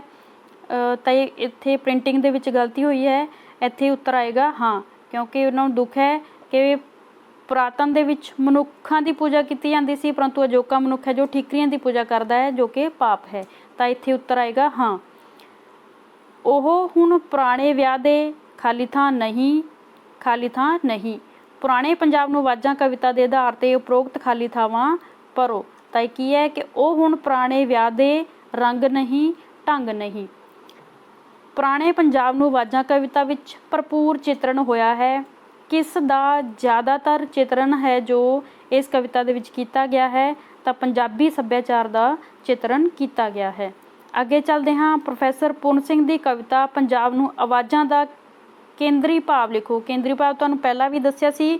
ਕੇਂਦਰ ਬਿੰਦੂ ਭਾਵ ਕਿਸ ਮੁੱਖ ਵਿਸ਼ੇ ਨੂੰ ਮੁੱਖ ਰੱਖ ਕੇ ਕਵੀ ਨੇ ਕਵਿਤਾ ਲਿਖੀ ਹੈ। ਤੁਸੀਂ ਬਹੁਤ ਥੋੜ੍ਹੇ ਸ਼ਬਦਾਂ ਦੇ ਵਿੱਚ, ਬਹੁਤ ਥੋੜ੍ਹੀਆਂ ਲਾਈਨਾਂ ਦੇ ਵਿੱਚ ਉਹ ਨਿਚੋੜ ਹੈ ਜਿਹੜਾ ਉਹ ਕੱਢਣਾ ਹੁੰਦਾ ਹੈ। ਪਹਿਲੀਆਂ 4-5 ਲਾਈਨਾਂ ਦੇ ਵਿੱਚ ਕਵਿਤਾ ਤੇ ਕਵੀ ਬਾਰੇ ਜਾਣਕਾਰੀ ਹੈ, ਤੇ ਅਖੀਰਲੀਆਂ ਲਾਈਨਾਂ ਦੇ ਵਿੱਚ ਕੇਂਦਰੀ ਭਾਵ ਹੈ ਜਿਹੜਾ ਉਹ ਹੈ। ਤਾਂ ਕੀ ਹੈ ਕਿ ਪੁਰਾਣੇ ਪੰਜਾਬ ਨੂੰ ਆਵਾਜ਼ਾਂ ਕਵਿਤਾ ਪ੍ਰੋਫੈਸਰ ਪੂਰਨ ਸਿੰਘ ਦੀ ਰਚਨਾ ਹੈ। ਪ੍ਰੋਫੈਸਰ ਪੂਰਨ ਸਿੰਘ ਤੋਲ ਤੁਕਾਂਤ ਅਤੇ ਛੰਦ ਦੀ ਬੰਦਿਸ਼ ਨੂੰ ਠੁਕਰਾ ਕੇ ਸੈਲਾਨੀ ਛੰਦ ਦੀ ਵਰਤੋਂ ਕੀਤੀ। ਪਹਿਲਾਂ ਵੀ ਤੁਹਾਨੂੰ ਸਮਝਾਇਆ ਸੀ ਕਿ ਸੈਲਾਨੀ ਛੰਦ ਤੋਂ ਭਾਵ ਹੈ ਕਿ ਛੰਦ ਰਹਿਤ ਕਵਿਤਾ, ਤੋਲ ਤੁਕਾਂਤ ਤੋਂ ਰਹਿਤ ਕਵਿਤਾ। ਆਪ ਨੇ ਪੰਜਾਬ ਦੀ ਧਰਤੀ ਤੇ ਪੰਜਾਬੀ ਸੱਭਿਆਚਾਰ ਦਾ ਬੜਾ ਸੁਚੱਜਾ ਚਿੱਤਰ ਪੇਸ਼ ਕੀਤਾ ਹੈ। ਇਸ ਕਵਿਤਾ ਦੇ ਵਿੱਚ ਤੁਹਾਨੂੰ ਬਾਖੂਬੀ ਪੜ੍ਹਨ ਨੂੰ, ਸੁਣਨ ਨੂੰ ਮਿਲਿਆ ਹੈ। ਬੀਤੇ ਸਮੇਂ ਨੂੰ ਸੁਨਹਿਰੀ ਸਮਾਂ ਦੱਸਦੇ ਅਤੇ ਨਵੇਂ ਜ਼ਮਾਨੇ ਦੀ ਰੌਸ਼ਨੀ ਆਪ ਨੂੰ ਚੰਗੀ ਨਹੀਂ ਲੱਗਦੀ, ਇਸ ਕਰਕੇ ਪੁਰਾਣੇ ਪੰਜਾਬ ਨੂੰ ਆਵਾਜ਼ਾਂ ਮਾਰਦੇ ਹਨ। ਇਹ ਕਵਿਤਾ ਰੋਮਾਂਟਿਕ ਪ੍ਰਭਾਵਾਂ ਨਾਲ ਭਰਪੂਰ ਹੈ, ਭਾਵ ਕਵੀ ਦਾ ਪੰਜਾਬ ਤੇ ਪੰਜਾਬ ਦੇ ਸੱਭਿਆਚਾਰ ਪ੍ਰਤੀ ਪਿਆਰ ਇਸ ਕਵਿਤਾ ਦੇ ਵਿੱਚੋਂ ਆਪਾਂ ਨੂੰ ਝਲਕਦਾ ਹੈ। ਕਵਿਤਾ ਦਾ ਕੇਂਦਰੀ ਭਾਵ ਹੇਠ ਲਿਖੇ ਅਨੁਸਾਰ ਹੈ। ਤਾਂ ਕੇਂਦਰੀ ਭਾਵ ਕੀ ਹੈ ਕਿ ਵਰਤਮਾਨ ਪੰਜਾਬੀ ਜੀਵਨ ਵਿੱਚ ਪੁਰਾਤਨ ਪੰਜਾਬੀ ਜੀਵਨ ਵਾਲਾ ਖੁਸ਼ੀਆਂ, ਖੁੱਲ੍ਹਾਂ, ਮਿੱਠਤ, ਸਰਲਤਾ, ਸਾਦਗੀ ਤੇ ਰੰਗੀਨੀਆਂ ਉੱਡ ਗਈਆਂ ਹਨ, ਤੇ ਇਸ ਦੀ ਥਾਂ ਬੇਰਸੀ, ਬੇਸੁਆਦੀ, ਫਿੱਕਾਪਣ ਤੇ ਪੈਸੇ ਦਾ ਪ੍ਰੇਮ ਪ੍ਰਧਾਨ ਹੋ ਗਿਆ ਹੈ। ਭਾਵ ਇਸ ਕੇਂਦਰ ਬਿੰਦੂ ਨੂੰ ਮੁੱਖ ਰੱਖ ਕੇ ਕਵੀ ਨੇ ਇਹ ਕਵਿਤਾ ਲਿਖੀ ਹੈ। ਅਗਲੀ ਲਾਈਨ ਦੇ ਵਿੱਚ ਕੀ ਹੈ ਕਿ ਅੱਜ ਕੱਲ੍ਹ ਇਸ ਵਿੱਚੋਂ ਪੁਰਾਣੇ ਵਹਿਮ ਮੁੱਕ ਗਏ ਹਨ, ਪਰ ਅਸੀਂ ਕੁਝ ਨਹੀਂ ਖੱਟਿਆ, ਅਸੀਂ ਆਪਣੀਆਂ ਸਾਰੀਆਂ ਖੁਸ਼ੀਆਂ ਗਵਾ ਲਈਆਂ ਹਨ। ਤਾਂ ਪਿਆਰੇ ਬੱਚਿਓ, ਇਹ ਸੀ ਤੁਹਾਡੀ ਦੂਸਰੀ ਕਵਿਤਾ ਪੁਰਾਣੇ ਪੰਜਾਬ ਨੂੰ ਆਵਾਜ਼ਾਂ, ਉਸ ਦੀ ਵਿਆਖਿਆ, ਵਸਤੂਨਿਸ਼ਟ ਪ੍ਰਸ਼ਨ ਤੇ ਕੇਂਦਰੀ ਭਾਵ। ਉਮੀਦ ਹੈ ਕਿ ਤੁਸੀਂ ਪੂਰੇ ਧਿਆਨ ਨਾਲ ਪੜ੍ਹਾਈ ਕਰ ਰਹੇ ਹੋ, ਆਪਣੇ ਆਪ ਨੂੰ ਸੁਰੱਖਿਅਤ ਰੱਖ ਰਹੇ ਹੋ ਤੇ ਪੜ੍ਹਾਈ ਵੱਲ ਧਿਆਨ ਦੇ ਰਹੇ ਹੋ। ਸਤਿ ਸ਼੍ਰੀ ਅਕਾਲ, ਧੰਨਵਾਦ।